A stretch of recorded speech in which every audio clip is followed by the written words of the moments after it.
Story 1. I witnessed the ultimate spectacle last week. I work for a small production company, and we do a significant amount of charitable work. That day, a few of our crew members, including myself, were assigned to a Make-A-Wish type event for a girl whose wish was to have her original song made into a music video. She was battling cancer, so naturally, every precaution had to be taken regarding COVID-19. The director reserved a scenic section of the park and set up everything there so we could be outdoors with plenty of distance. Apparently, this was the only section of the park with a picnic area. We weren't aware of this, and occasionally some people would come over quite upset, asking why we'd reserved the entire picnic area. However, before they could finish their complaint, they'd realize the situation and leave us be, embarrassed to have even asked. This young lady was around 14 or 15 and having a great time shooting these scenes for her music video. Until enter Karen, a mess of cheap botox and overpriced athleisure gear, who started crossing over our clearly marked barricades with her daughter around 6 or 7. Our production assistant rushed over, assuming she was simply too oblivious to notice all of our signage and physical blockades, and explained in a hushed tone that she was intruding on a private film set. Karen replied, intentionally loudly, that it was a public park and she had every right to use any part of it she pleased. Now, was it somewhat inconvenient that we'd commandeered a large strip of public land? The only area with seating? Absolutely. But the handful of people who'd wander over to complain immediately understood the nature of this project and gladly made other plans for themselves. Karen wasn't budging, but we had a permit from the city to be there, so we let her know she could quiet down or leave. We actually had the right to have her ejected if she was being disruptive to our filming.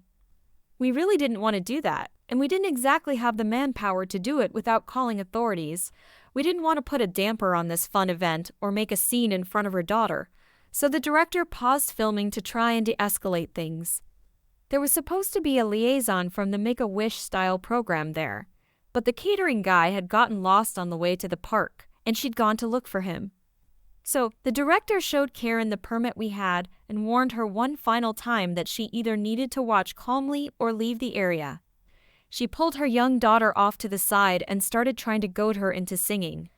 The kid was better able to read the room than her mom because she was too embarrassed to start singing and tried saying she wanted to wait until she got home. But Karen kept pointing her phone camera at the kid and shrieking that she wanted her to sing there and then so she could film it.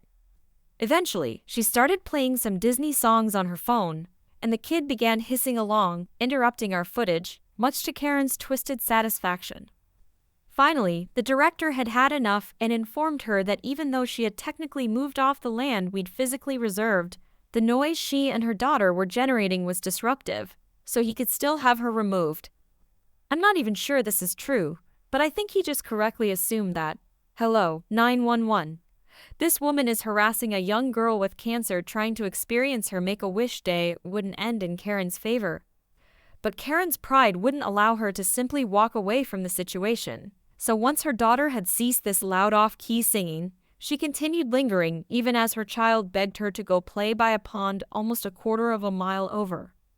Karen continually tried to force her daughter into the shot, hoping it would make us move, cruelly getting her kids' hopes up and dashing them repeatedly, so I guess the kid wasn't especially bright either.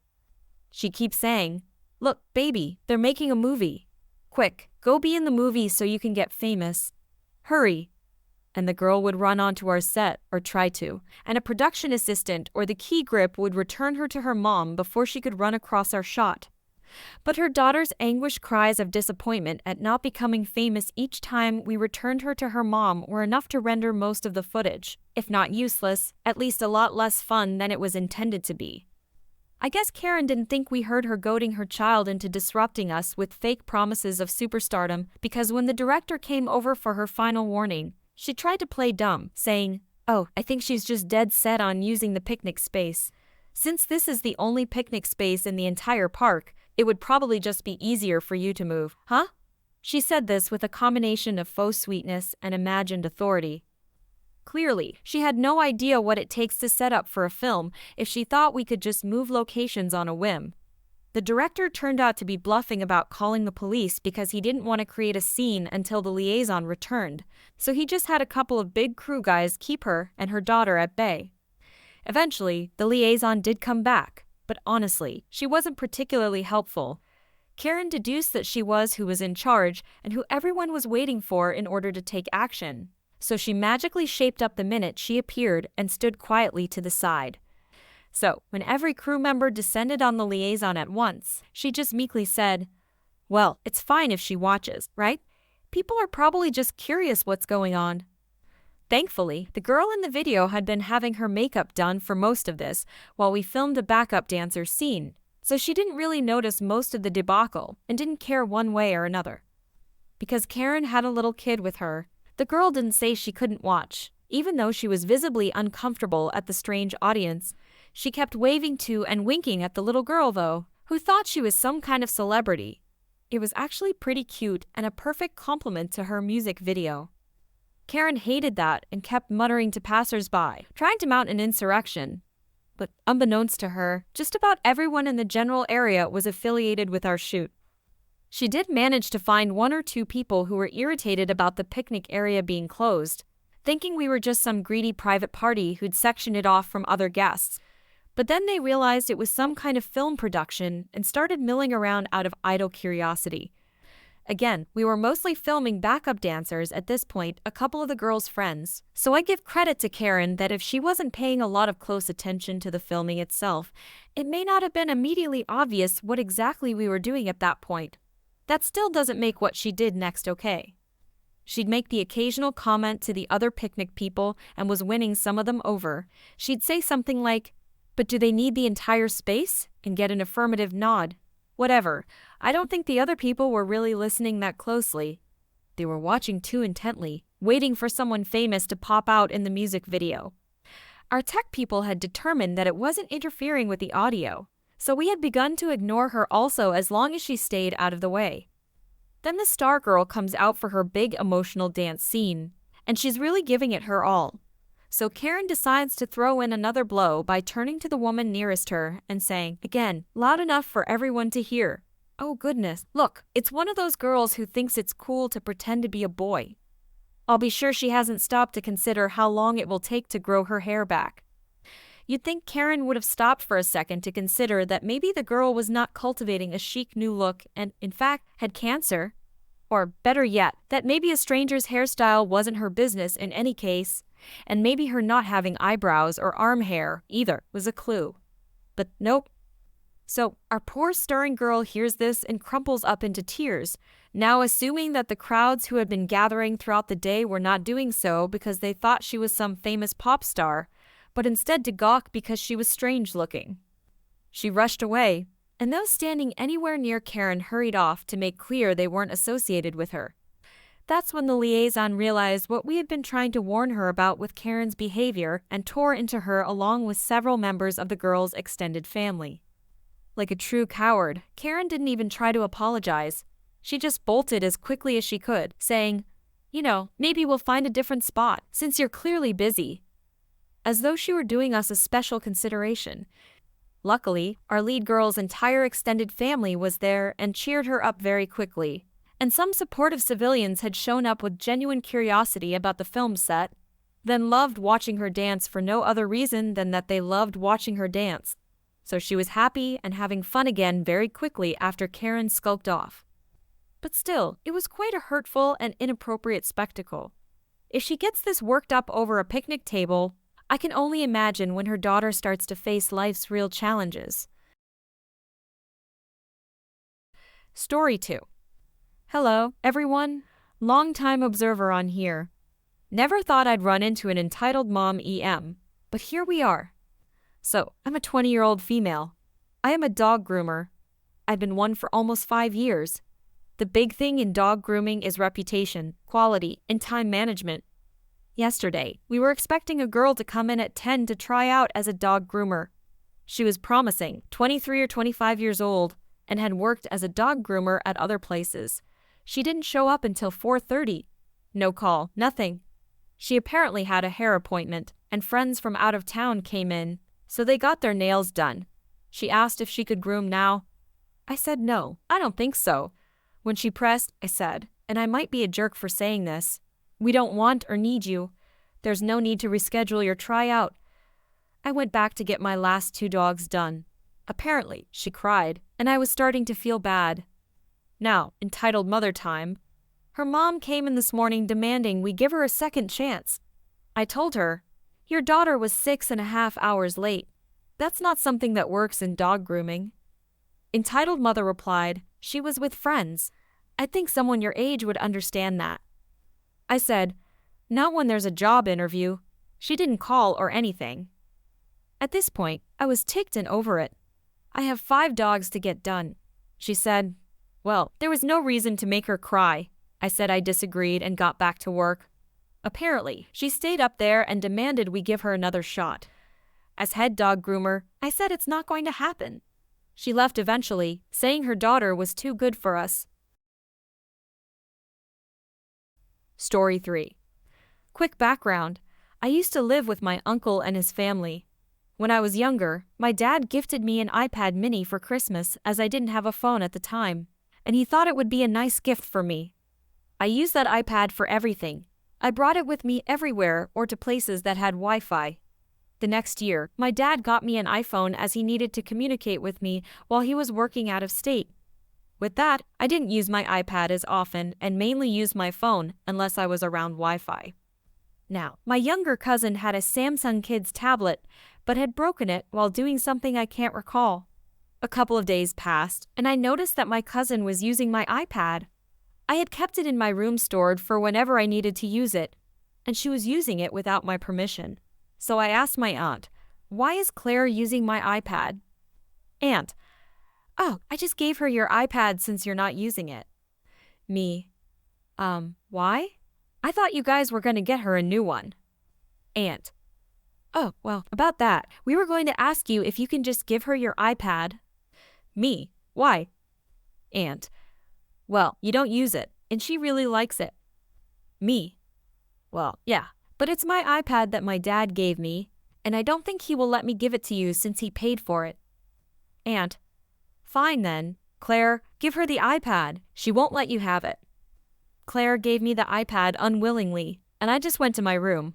I felt uncomfortable during this whole interaction.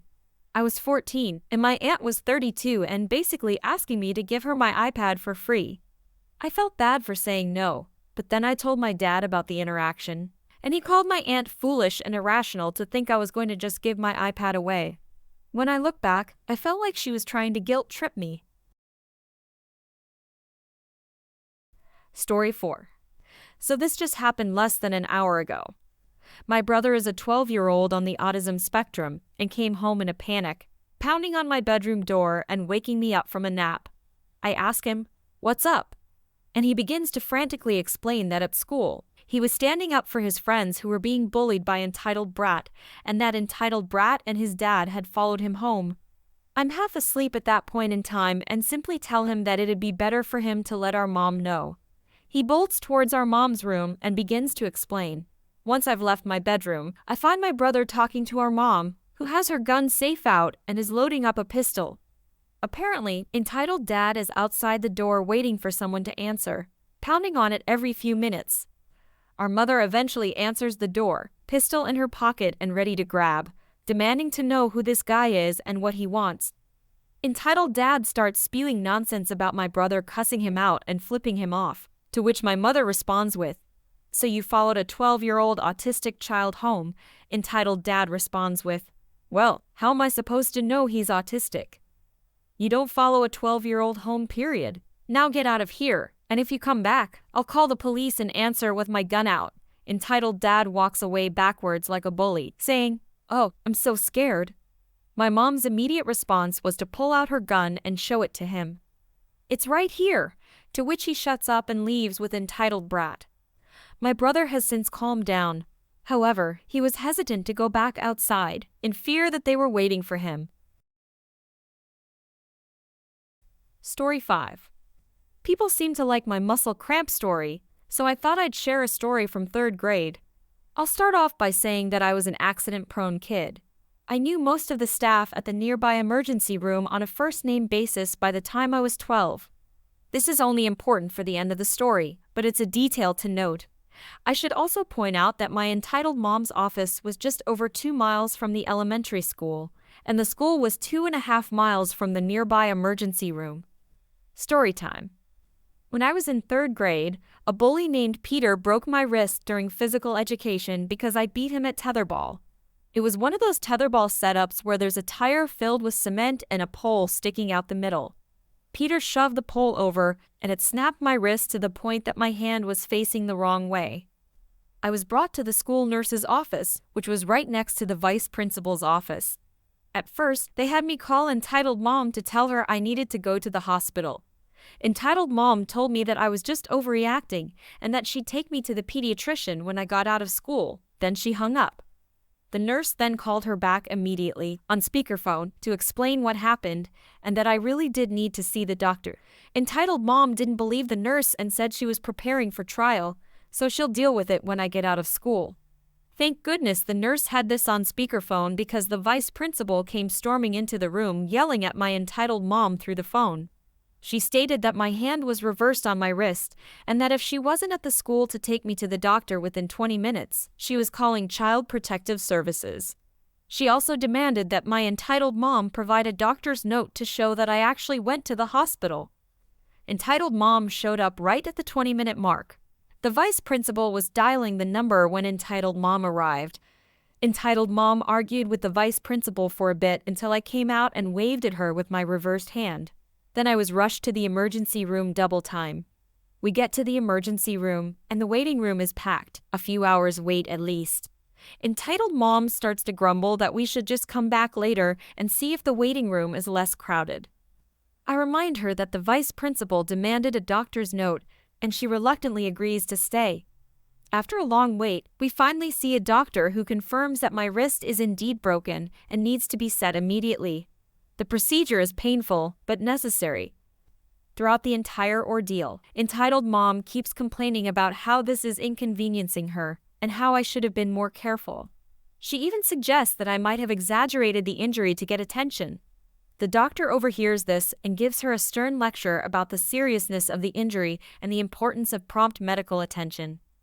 After my wrist is set and put in a cast, entitled mom rushes me out of the hospital, grumbling about how much time we've wasted.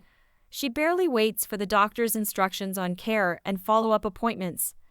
The next day at school, I present the doctor's note to the vice principal. She looks it over carefully and asks how I'm feeling. I tell her I'm okay but still in some pain.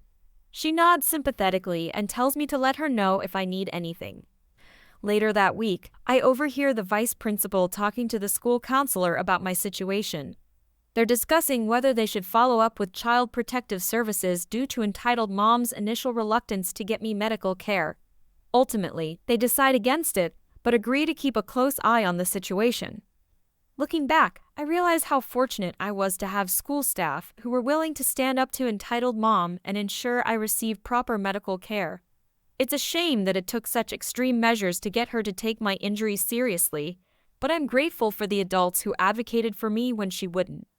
This experience taught me the importance of speaking up when something is wrong, and not to downplay injuries or illness just because someone else thinks you're overreacting.